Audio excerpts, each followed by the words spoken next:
I cannot conceive why you wish to visit America anyway. Well, Percy's going, ain't he? Your cousin has business there. You have none.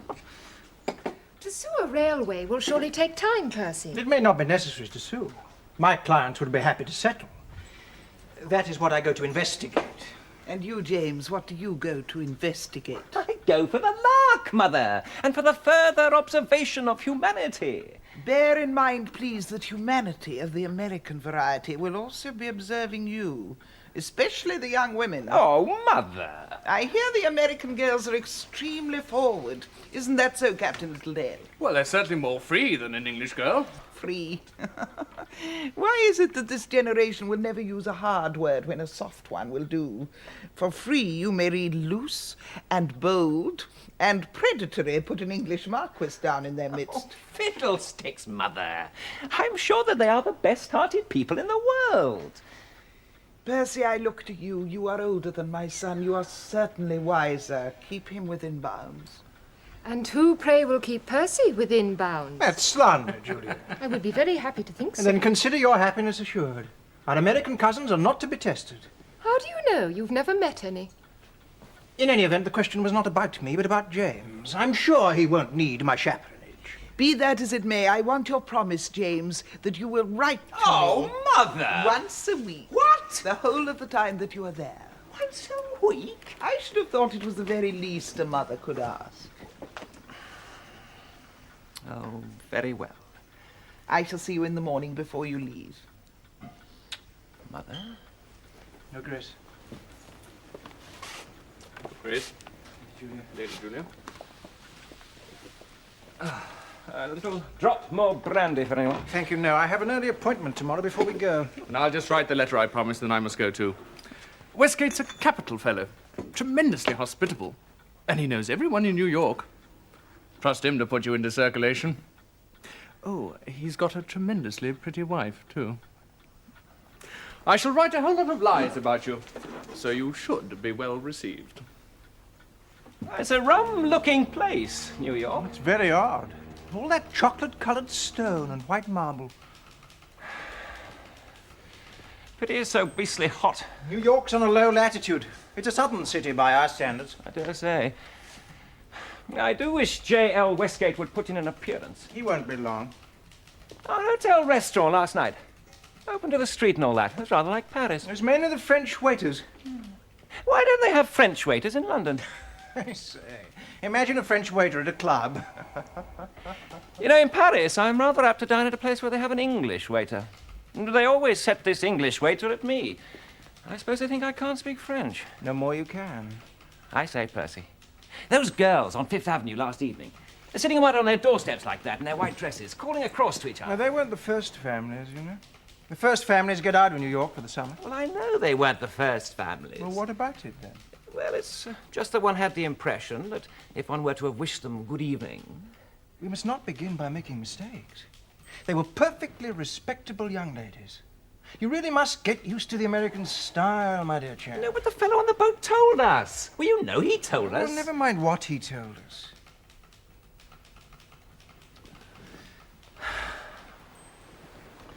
Oh, we can't stand this, you know. And those gnats last night. They were mosquitoes. They're endemic in New York. Gentlemen, my apologies. Lord Lambeth? And Mr. Percy Beaumont. Well, this is very pleasant indeed. Do be seated, gentlemen.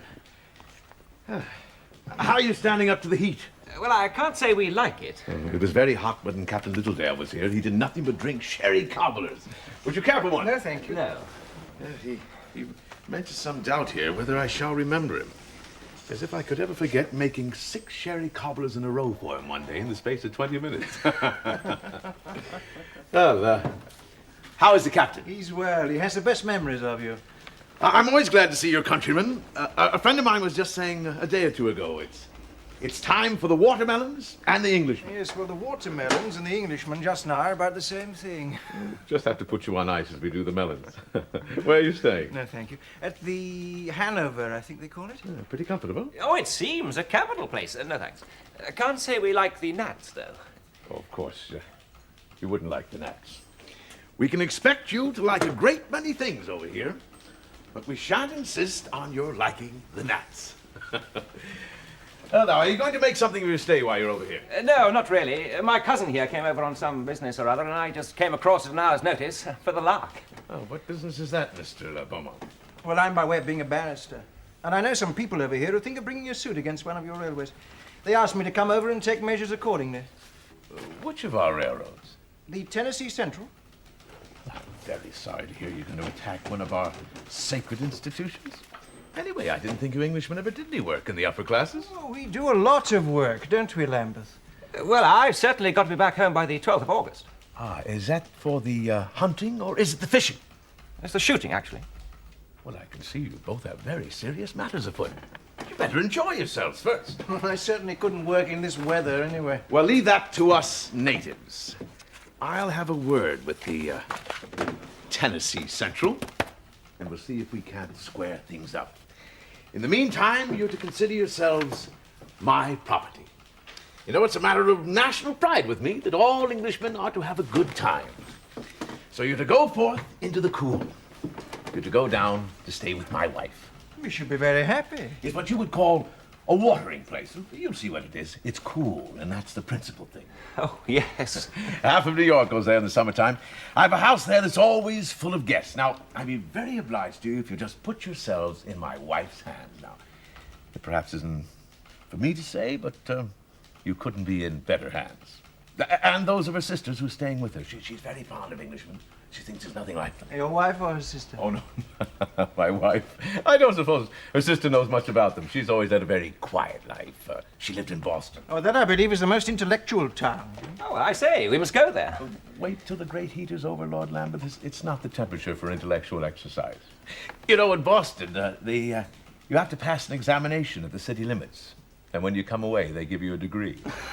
Well, I dare say it's very jolly. Well, I'll write my wife by this afternoon's mail, and tomorrow she and her sister Bessie will be expecting you. It's really most extraordinarily kind of you. Now, the boat leaves from this part of the city, so I'll send out now to get you a cabin. A boat?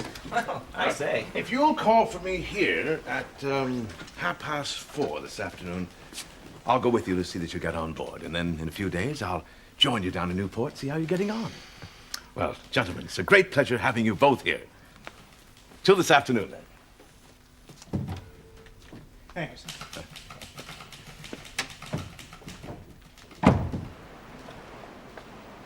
I fancy him thinking we do no work in England. I don't know how you, of all people, could support such a slug. Well, I suppose they don't know very much about England over here. He was devilish civil. Nothing certainly could have been more civil. Littledale said his wife was great fun. Whose wife? Mrs. Westgate.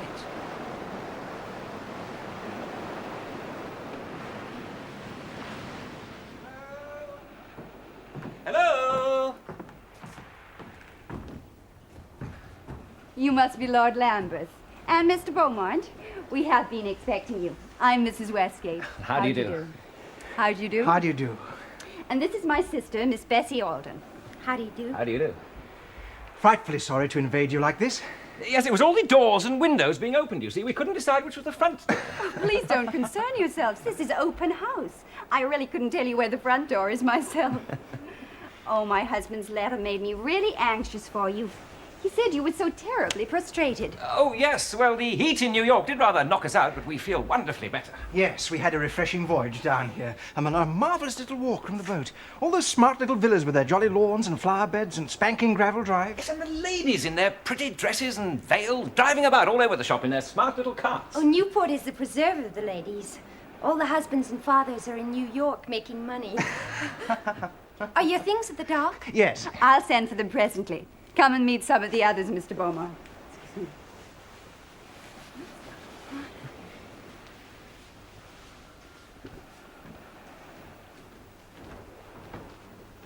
My husband tells me that you are friends of Captain Littledale. He is such a charming man. Englishmen are so popular here. He had a lovely time here. It could not have been pleasant of him in his own country. Though I suppose it is pleasant in England for English people. Have you been there much? Oh, very little. All I know of England is London, and all I know of London is Brown's Hotel in Dover Street. Do you know it? Yes, I believe so. I always get my hats in Paris. You can't wear an English hat unless you dress your hair in the English fashion. Now, in Paris, they try to suit your peculiarities, but in London, you have to suit theirs. Oh, dear. I dare say you think I don't take a favorable view. But you know you can't take a favorable view in Dover Street in the month of November. It's not the best month of the year. There was always the most frightful fog. I couldn't see to try things on. When I got back to America, in the light, I usually found they were twice too big. That's the most fearful exaggeration I've ever heard. The next time, I mean to go in the season. I think I shall go next year. I want very much to take my sister. She has never been. Jolly place, isn't it? Very jolly place to sit. It's very charming. It's a pity you couldn't have brought my brother-in-law with you. It must be dreadful in New York. Oh, it is. Still, I dare say he's very busy. He certainly seemed so. Well, the gentlemen in America work too hard. Oh, do they? Well, I dare say they like it. I don't like it. One never sees them. I suppose you think that's very strange. Only, you see, we don't have a leisure class over here. Still, I dare say it's very jolly here all the same. I mean, you must have lots of balls and parties and so forth. Well, there is a great deal going on. There are not so many balls, but there are a great many other things. But I thought you Americans were always dancing. I suppose we do dance a good deal, though I have not seen much of it. But not in summer, and certainly we don't have so many dances as you do in England. Really? You will not think much of our gaieties. Those things with us are much less splendid than they are in England. Now, I fancy you don't mean that. I assure you, I mean everything I say. Always.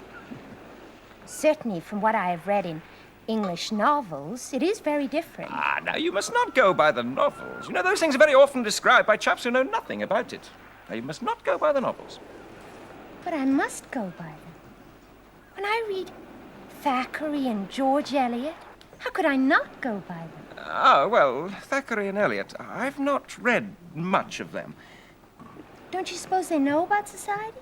Oh, yes, I'm sure they do. They were very clever. No, it's those fashionable novels. They're awful rot, you know. Oh, you mean Mrs. Gore, for instance? Well, I've not read that either. I'm afraid you'll think I'm not very intellectual. Reading Mrs. Gore is no proof of intellect. But I like reading everything about English life, even the poor books. I'm so curious about it. But aren't ladies always curious? I don't think so. I don't think we care about enough things. So it's all the more a compliment that I should want to know so much about England. Well, I expect you know a great deal more than I do. I really do think I know a great deal. For a person who's never been there. No, have you really never been there? Never. Except in imagination. Well, fancy. Still, I dare say you'll go there quite soon, won't you? It's the dream of my life. Of course, we haven't your country life. I know that when you are among yourselves in the country, you have the most beautiful time. Oh, I don't know that I go that far. Well, I would. I've heard all about it. Well, we've got nothing like that. Well, you have your equivalent. Oh, no, we have not. Nothing on the same scale. Not that I'm apologizing, mind. Americans are always apologizing. You must have noticed that. No, I can't say that I have. Oh, you must have done. No, I haven't. Of course you have. The American flag has quite gone out of fashion. We've rolled it up like an old tablecloth.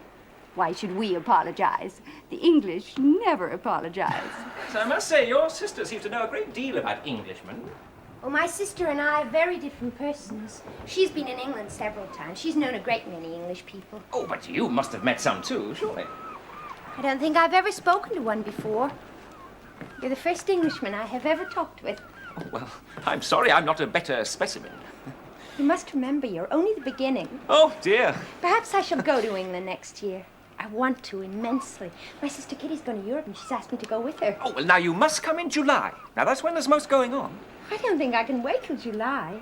By the 1st of May, I shall be very impatient. Very attractive young lady, your sister. I don't know that I should say very attractive, but she's certainly charming when you get to know her. She's very shy. Is she really? Extremely shy. But she's a dear, good girl. She is not in the least a flirt. She simply wouldn't know how. She's very simple and serious. She's lived a great deal in Boston. Ah. She's very cultivated. She's studied immensely and read everything. She's what they call in Boston thoughtful. Oh, Lambeth will be at a loss, I must say. Kitty, I have given out that we're going to London next May, so please conduct yourself accordingly. You had better wait until the time comes. Perhaps next May you won't care so much about London. Mr. Beaumont and I have had a tremendous discussion. We don't agree about anything. It's perfectly delightful. Kitty, I have to go into town. May I have a little red phaeton? Of course you may. Why don't you take Lord Lambeth? If he wants to go, that is. Oh, but I'd love to, if Miss Alden wouldn't mind taking me. I'd be very happy. I'm only going to some shops, but I will show you around and show you the place. Oh, good. Au revoir, Mr. Beaumont. Well, and the same for me, too. What?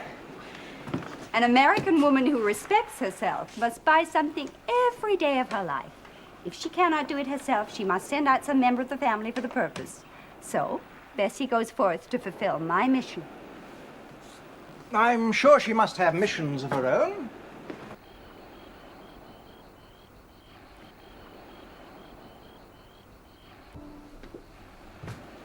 Please don't get up, Lord Lambeth. You look so comfortable. Well, everything about your arrangement is so dashed comfortable, a chap would get quite idle. You and Mr. Beaumont are enjoying yourselves, Oh, then? upon my word, Miss Alden, how can you doubt it? With the jolliness of everyone. Your splendid lawns in the morning, drives along the beach in the PM, and your jolly tea parties and all your friends and so forth, and making sure we know everyone. It's just absolutely about the most top-class one's known. And you've nothing like it at home? Well, nothing quite this sort of style, you know. I'm so glad. Oh, yes. I assure you. Are you a hereditary legislator, Lord Lambeth? No, hey, steady on. You mustn't call me such names as that. But you are a member of Parliament. Not a bit of it, thank you very much. Doesn't your father sit in the House of Lords? Very seldom. Isn't it a great position? Good gracious, no. Oh, I should think it would be very grand to be born with the right to make laws for a great nation. Oh, we do nothing of the kind. It's all a great humbug. Oh, I don't believe that. It must be a great privilege. And if one thought about it in the right way, it would be very inspiring. Well, the less one thinks about it, the better. Have you any tenantry? You know, tenants in farms and villages and things? Do you want to buy up their leases, dear girl? You'll never be serious. I'm simply seeking enlightenment. I cannot help it if I sound naive. I'm sorry. I know nothing about your sort of Englishman except what I've read in books. I don't know if you live in a house or a castle. Well, I shall try and be a regular mine of information. Yes, we do have a castle. It's in Scotland now, I'm afraid. Does it have a moat? Oh, yes, it has. Yes, and a drawbridge and towers and dungeons and those funny slit things they used to fire arrows through. It would be most awfully kind of you to come and stay there sometime. Oh, I'd love to. Oh, hello, Percy. I was just saying to Miss Alden she must come and see the castle sometime. Were you indeed? Excuse me.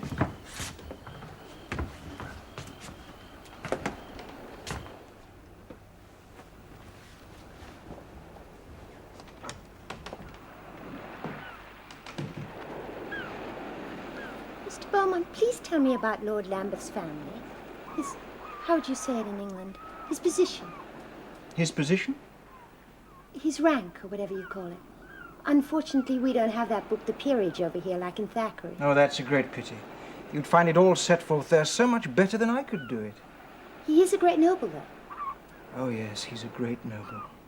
And has he any other title than Lord Lambeth? His title is the Marquis of Lambeth. And what about his father? His father is the Duke of Bayswater. Is he the eldest son? He is the only son. So that when his father dies, Lord Lambeth will become the Duke of Bayswater? Of course. But his father is in excellent health. And what about his mother? The Duchess is uncommonly robust. And has he any sisters? 2. What are they called? One of them is married. She is the Countess of Pimlico. And the other? The other is unmarried. She's playing Lady Julia. I see. Depend upon it, that girl means to try for you. It seems to me you're trying to make a fool of me. I wonder you should be so fond of her. Well, in the first place, how do you know I am fond of her? In the second, why shouldn't I be fond of her? I shouldn't have thought she'd have been in your line. What do you mean by my line? Well, I've never known you to be wildly in favour of blue stockings. Oh, is that what you call her? My sister tells me she's tremendously literary. Well, I don't know anything about that. She's certainly very clever. Well, I should have thought you would have found that sort of thing tremendously slow. Well, in point of fact, I find it uncommonly lively.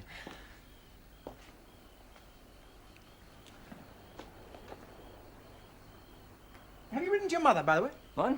Well, once a week, you promised. We've been here 10 days. Oh, Lord. If there's one thing I hate worse than a bad horse, it's writing a letter. Well, you did give your word. Well, I'll do it directly after dinner. Oh, what the deuce shall I say? Well, just be free and amusing, you know? As if you were simply talking to her. Tell her what you've been doing, with whom you've been spending most of your time with. That sort of thing. Just a general gossip, you know? Yes, I suppose so. Mr. Beaumont must be in New York by now. Yes. I must say, your brother-in-law has certainly taken him under his wing. He seems to have found Percy the most tremendous shortcut so that he can sort out his business in a friendly way. Well, Mr. Westgate is very influential. Still, you must be used to that sort of thing. Oh? Influence, authority, the power to do good. Oh, I can't compete with Mr. Westgate in that department. Oh, no, not here, but at home in your natural habitat. Hey, steady on. You make me sound like a grizzly bear or an antelope or something. I am no longer deceived by your frivolity, Lord Lambeth. I'm aware now that it's an Englishman's mask.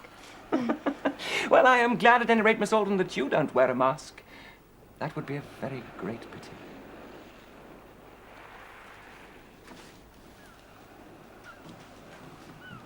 Shall you ride today? Well, if you come with me again, I'm afraid that your fast little American horses will run off with me. American horses are just as big as English ones. How do you know? You've never even seen an English one. Where are you going? To change, of course.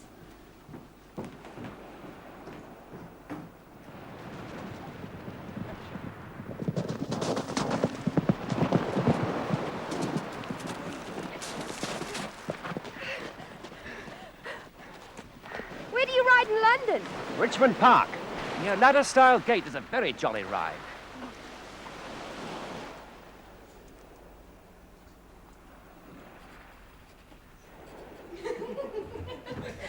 Welcome, strangers. We've been wondering where you got to. Oh, Kitty, we rode all the way along the beach as far as one could go, and then we came back by the sea road. Oh, and then we had a race which Bessie was kind enough to let me win. And then we dropped in at the Pearsons at Coombe Lane and had tea. Oh, Kitty, they've just had a huge consignment of the new French novels. Oh, and the most stunning pair of basset hounds sent out from England. Oh, I'm exhausted just listening to you. You wear out the countryside between you. Oh, this telegram came for you this afternoon, Lord Lambeth. Oh, well, I dare say it's from Percy in New York. No, Mr. Beaumont returned this afternoon. Oh. Oh, the devil. What is it? Oh, it's from my mother. Father's been taken ill. I'm to come immediately.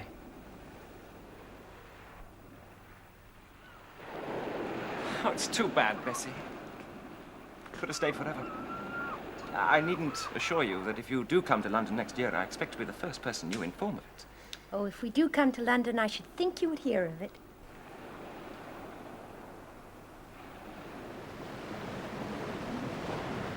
You know, Percy, if it had been anything else but Father, I'm damned if I wouldn't have stayed. I do hope the old boy is not too bad. Very decent people. All of them. What'd you put in your letter to the Duchess, by the way? Oh, what you suggested, really. Gossipy sort of thing. How many times did you mention Miss Alden? Oh, about 6 or 7, I suppose. How many times did you mention anybody else? About once each, I dare say.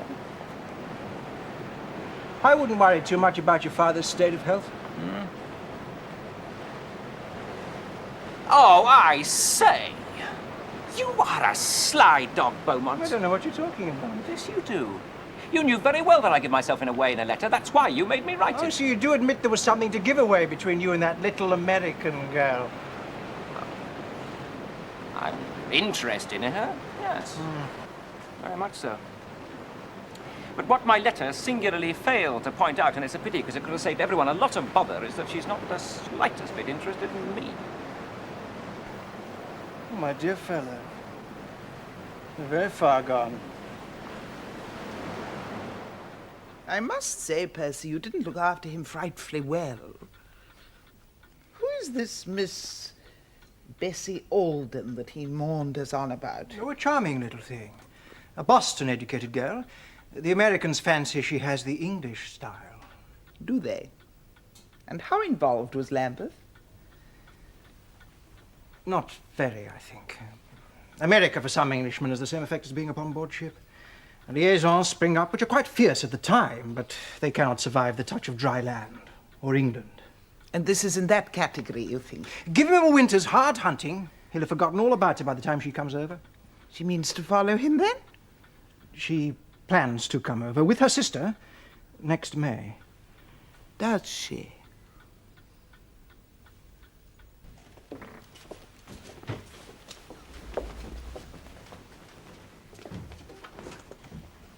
London. I can hardly believe it. And it's just as I imagined it, so far anyway. And it'll be so nice already having friends here. What do you mean by friends? Oh, all those English gentlemen whom you have known and entertained. Did you expect them to give us a very grand reception? Well, yes. My poor sweet child.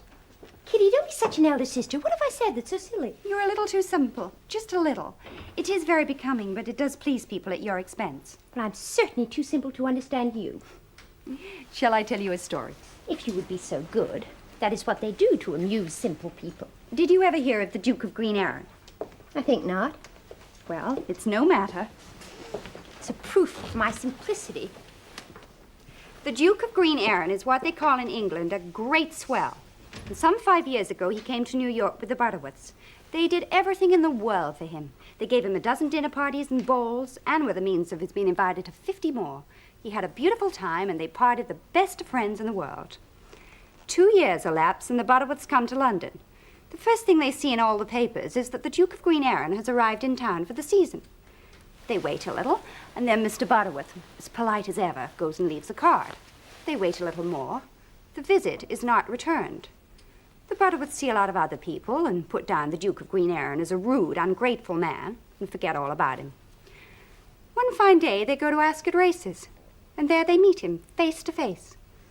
He stares for a moment. "I'm glad to see you, Mr. Butterworth," he says, "so that I can pay you that £10 I lost you in New York. I saw by your card that you remembered our bet. Here are the £10. Goodbye, Mr. Butterworth." And off he goes. And that is the last they see of the Duke of Green Arran. I don't believe it. There is no smoke without fire. Kitty, is that the way you expect your friends to treat you? No, because I shall not give them the opportunity. I shall not call. I don't see what makes you talk that way. The English are a great people. Exactly, and that is just the way they've grown great, by dropping you when you've ceased to be useful. People say they are not clever. I think they're very clever. You know you've liked them. All the Englishmen you have seen. They have liked me, which is a different matter. Well, whether they like me or not, I intend to like them. And happily, none of them owes me £10. Very well, dear sister. Don't you intend to write to anyone? For example? Well, for example, Mr. Beaumont. Don't you mean Lord Lambeth? Very well, yes, I do mean Lord Lambeth. Of course, I will let him know we are here. I confess I am curious to see how he will behave. He behaved very well at Newport. Newport is not London. At Newport he could do as he liked. Here it is another affair. He has to have an eye to consequences. What consequences? The appearance of things. Kitty, I have never heard so many hints and innuendos in my life. Would you please tell me in plain English what you mean?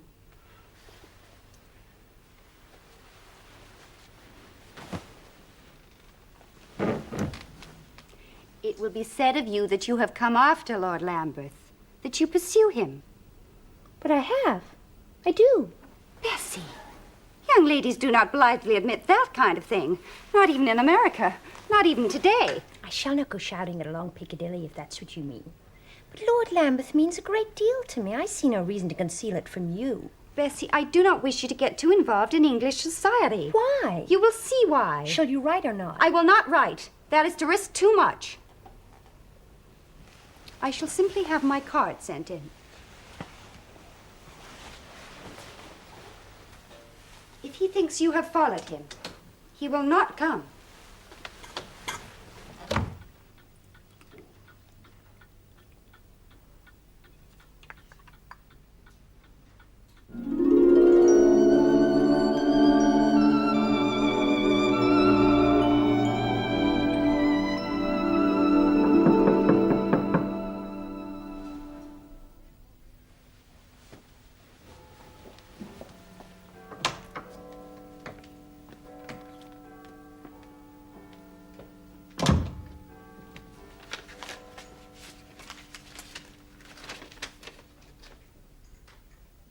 It's only a note from the milliner in Barn Street. I never thought of it as being anything else. I'm delighted to hear it. To expect anything from Lord Lambeth after this long interval will be only to invite further disappointment. Oh, I'm no longer disappointed. I confess I was at first. Now I'm merely curious to see how a man so well-bred can be so ill-mannered. The English have the best manners in the world, but only when it serves their purpose. Did you arrange the horses for tomorrow? At least they are beautifully behaved. James, dear, isn't it time you were getting changed? For what, Mother?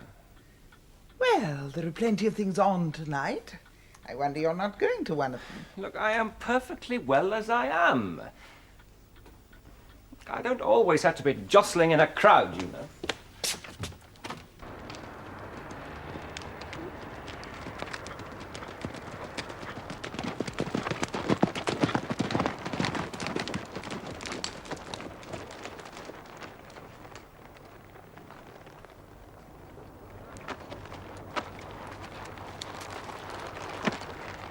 Miss Alden and Mrs. Westgate. Really, you know, you might have let a man know you were here. You mean you really didn't know? No, upon my honour. Well, admittedly, I've only been in town 3 weeks, but you must have been hiding yourselves away. I've not seen you anywhere. But we sent You are up... too tall to stand up, Lord Lambeth. You are only tolerable when you sit down. Be so good as to take a chair. I must say, it was jolly lucky you chose that particular spot to ride. What made you pick it? Oh, pure chance. Oh. I'd rather hoped it might have been because you had remembered my mentioning it during one of our rides at Newport. Well, how do you like London, Miss Alden? I think it's grand. I hope you're going to stay a long time. Oh, as long as I can. Oh, and where is Mr. Westgate? He's where he always is, in that tiresome New York. Well, how do you like this place? Beastly hole, isn't it? I believe it's the best hotel in London. But they give you awful rubbish to eat, don't they? Oh, yes. I'll tell you what. I shall dig out Beaumont. Now, he has one of the best cooks in London at his chambers. Now, you must come and have lunch there tomorrow, and we shall talk over old times at Newport. If that wouldn't bore you. Oh, it sounds charming. They've arrived then, and you're in for it. What exactly am I supposed to be in for? I will let your mother give it a name, with all respect to whom I must decline on this occasion to do any more police duty. Her Grace must look after you herself. Well, I'll tell you what, I'll make a pact with her. I won't write her any letters, and she won't send me any telegrams. Kitty? Why did you stop me saying today that you had sent your card? Because it was perfectly obvious that Lord Lambeth really hadn't had it. Which could mean only one thing. What? That someone had intercepted it. His family had closed ranks. You mean to say they spy on him? Interfere with his affairs? I don't know what power they have to interfere. But I do know that a British mamma may worry her son's life out. I agree with Lord Lambeth, Mr. Beaumont. You do have the best cook in London. How did you catch her? It's very simple, my dear. Just by being a bachelor, we're more appreciative. Oh, shame on you, sir. I protest, it's the absolute. Now tell me, what have you been doing with yourselves all this time? Oh, lots. Well, there's lots more I mean to do. On Thursday, I'm going to the Tower. The Tower? The Tower of London. Did you never hear of it? Yes, I've been there. I was taken there by my governess when I was 6 years old. It's a rum idea you're wanting to go there. Oh, do give me some more rum ideas. I want to see everything of that sort. I'm going to Hampton Court and to Windsor and ever so many other places. I do believe you Americans would go anywhere. I must say London is a great deal brighter and prettier just now with all the flowers. I'm glad you think so. I have no doubt it is very charming for all you people and that you all amuse yourselves immensely. Everything is so beautifully arranged for you English. But it seems to me that we arrange things very well for you Americans, do we not? Do you complain of our hospitality? No, if one doesn't mind being patronized. Do you know what happened to me the last time I was here? A lady sent me a message that I was at liberty to come and see her. Oh, dear, I hope you didn't go. No. We wish to go to Parliament. That's one of the prime things. But it would bore you to death. We wish to hear you speak. But I never speak, except to young ladies. You're very strange. I don't think I approve of you. Oh, now don't be severe, Miss Alden. Please don't be too severe. I want you to like me awfully. Like you awfully? Well, you must not laugh at me then when I make mistakes. I consider it my right as a free-born American to make as many mistakes as I choose. Oh, now, upon my word, I wasn't laughing at you. And not only that, but I hold that all mistakes should be set down to my credit. You must think the better of me for them. But I can't think better of you than I do. You certainly speak very well to young ladies. But why don't you address the House? Isn't that what you call it? Oh, because I have nothing to say. Haven't you a great position? Now, I shall have to put that down as one of your mistakes. To your credit. A little more coffee. No, thank you. Mrs. Westgate? Yes, please. No, but I do wish you'd let me come with you to Windsor and Hampton Court and all those other places.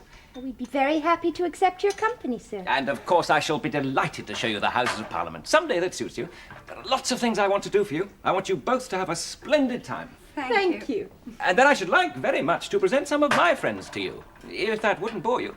And then, of course, you must come down to Branches. We are much obliged to you, Lord Lambeth. What is Branches? Oh, it's a house in the country. I think you might like it. I'm sure it should be preferred to London in any event. Wouldn't you agree, Mr. Beaumont? If you're trying to bring me to admit that London is an odious place, you'll not succeed. I'm extremely fond of it, and I think it the jolliest place in the world. For you English, of course, I never said the country. Well, where else should we be at home, if not in our own country? I quite agree with a very clever countrywoman of mine. For me, there are only two social positions worth speaking of. That of an American lady, and that of the Emperor of Russia. What do you do with American gentlemen? She leaves them in America. I didn't know the answer. I don't see why Lord Lambeth should. Quite! Now, you can't expect everyone to know as much as you do, Bessie. I should expect you to know a great deal more. But women always know more than men about names and dates and that sort of thing. I mean, remember last week at the town we heard about Lady Jane Grey, who knew about Latin and Greek and all the learning of her age. You've lived in the middle of all these things. In the middle of what? Axes and thumbscrews? You belong to a historical family. You're very disappointing, James. Oh, now, Bessie, don't say that. That is the worst possible thing you could have said. No, it's not as bad as saying I'd expected nothing of you. Oh, I don't know. Well, give me a notion of the kind of thing you expected. Well,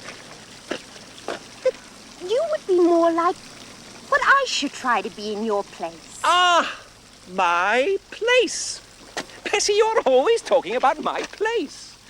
Am I? Well, I suppose I am. I've thought about it a great deal. About your responsibility as a hereditary legislator. A hereditary legislator ought to know a great many things. But not if he doesn't legislate. Oh, but you will legislate. It's absurd to say you won't. You're very much looked up to here. I'm assured of that. Can't say I've ever noticed it. That's because you're used to it, then. You ought to fill your position. How do you mean, fill it? You ought to be very clever and brilliant and to know almost everything. And to have a great mind and a great character. Shall I tell you something? A young person in my position, as you call it. I didn't invent the term. I've seen it in a great many books. Oh, hang it, Bessie, you're always at your books. Well, a chap in my position, then, does very well whatever he does. That's about what I meant to say. Well, if your own people are content with you, who am I to complain? Very sensible viewpoint.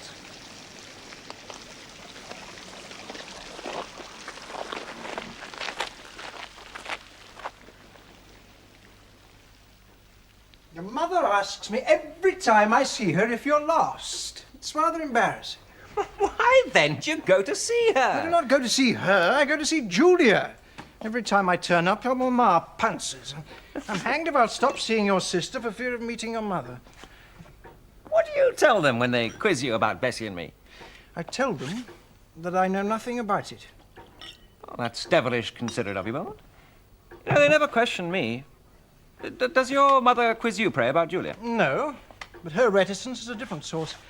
My mother approves of Julia. Lucky Percy. Your mamma and Julia say nothing because they're afraid of you. They're afraid of irritating you and making you worse. They think, quite naturally, that when you take to visiting the sights of the metropolis with a little American girl, there is serious cause for alarm. Well, if they interfere, they shall find me dangerous, I promise. Seeing the sights. The historical things, you know, from the books. Today it's Hampton Court. Curious taste. And Lambeth is their courier? He's never so much as opened a history book. She must be a witch.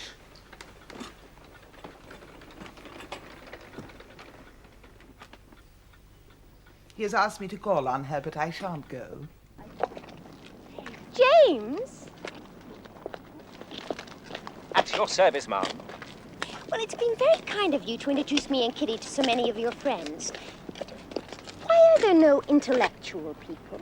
You know, writers, philosophers, artists, people like that among them. Yes, I've noticed you seem to be awfully fond of that type of people. Well, they are the people in England I'm most curious to see. Well, I suppose that's because you've read so much. No, it's because we think so much of them at home. Oh, I see. In Boston. Not only in Boston, everywhere. We hold them in great honor.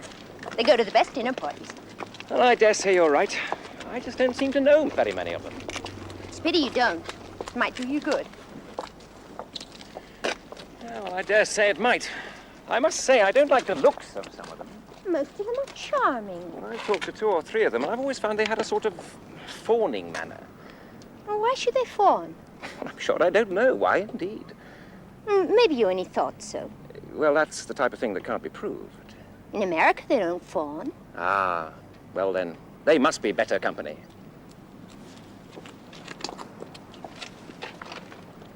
He is convinced that she's not that struck on him. And that if she likes him at all, she likes him for himself. For himself. These little American madams would marry a monkey if you called it Marquis and put a coronet between its ears. She seems an adroit little thing. Has she enlisted you in her defense, Percy? I attempt neutrality. I swore I would not spy on James. I'm sure we require no such thing of you, my dear. A little interesting gossip is all we ask. He has asked them down to Branches. Has he indeed? He has been asking us to call on them. We shall go. Tomorrow. I dare say my son has told you that we've been wanting to come and see you. He says you were so kind to him in America. We are very glad to have been able to make him comfortable. I believe he stayed at your house. Only a short time. Oh. Do you like London? Oh, very much indeed. Do you like this hotel? I find it very comfortable. Do you like stopping at hotels? I'm very fond of traveling, and hotels are a necessary part of it. Oh, I hate traveling. My son tells me you're going to Branches. Lord Lambeth has been so good as to ask us. He has asked me to go, but I'm not sure I shall be able. Oh, I'm sure he will be desolate. I hate the country at this season. It's a matter of choice. I dare say you go out a great deal. Very little. We are strangers. We didn't come here for society. We only go and see a few people who we really like. Of course, one cannot like everyone. It depends on one's taste. My son tells me that the young ladies in America are so clever. I'm glad they made so good an impression on him. He is very susceptible. He thinks everyone clever. And sometimes they are. Sometimes. Yes, Lambeth is very susceptible, but he's very volatile too. Volatile? Inconstant. It doesn't do to depend on him. Oh, I don't recognize that description. We have depended on him a great deal. He has never disappointed us. He will disappoint you yet. I suppose that will depend on what we expect of him. The less you expect, the better. Well, we expect nothing unreasonable. Lambeth says he has seen a great deal of you. Oh, he's been to see us very often. He's been very kind. I dare say you're used to that. I'm told there's a great deal of that in America. A great deal of kindness? Oh, is that what you call it? I know you have different expressions. We certainly don't always understand each other. I'm speaking of the young men calling so much on the young ladies. But surely in England, the young ladies don't call upon the young men. Some of them do, almost. If the young man is a great catch. Bessie, you must make a note of that. My sister is a model traveler. She writes down all the curious facts she hears in a little book she keeps for the purpose. Shall you be long at Branches? Lord Lambeth has asked us for 3 days. I shall go. And my daughter, too. Oh, that will be charming. Delightful. I shall hope to see a great deal of you. When I go to Branches, I always monopolize my son's guests. They must be most happy. I very much want to see it. Ah, you are fond of large country houses. Oh, immensely. It has been the dream of my life to live in one. Well, I will show you Branches myself. Every stone of it. Until then. Until then. So kind. Goodbye. Oh, by the way, Yes? I'm inclined to think that Lord Lambeth intends to propose to me at Branches. It would be a kindness were you tactfully to dissuade him. I would have to turn him down.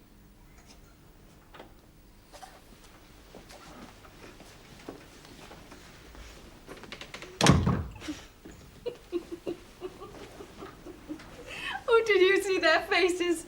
They came here to snub us and you cut their heads off. Oh, Bessie, you are a deep one. I was sorry to have to tell them, but they were so worried. And I thought it might be kinder to Lord Lambeth. You mean you meant it? Oh, yes. Bessie, why? I do not love you, James. I thought that perhaps I could, but I can't. But I thought... I felt that given time... I was attracted by your picturesqueness, your rank and glory. I associated you with everything I'd ever read about England and her great history. I would adore to be the Marchioness of Lambeth and live in a castle, but...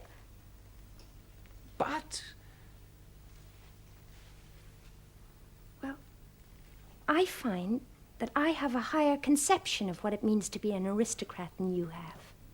At Newport, I thought you were hiding behind a mask. And here I find the mask is you.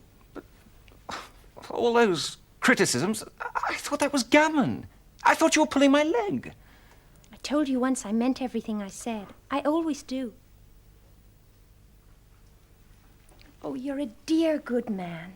And I would have made your life a misery by trying to turn you into some sort of lordly genius. Certainly I'm no genius. I should have thought it deuced uncomfortable if I were. You'll have a wonderful life. You'll be an adornment to society. And you'll look marvelous when you're 70. Thank you for that. Is there nothing I can say? Peers should never plead. Goodbye. Oh, you will not come to Branches, then? I think not now, don't you? Well, goodbye.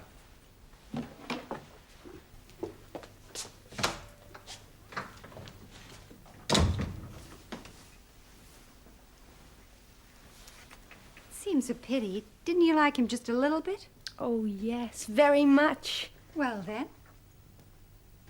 I guess he just wasn't good enough for me.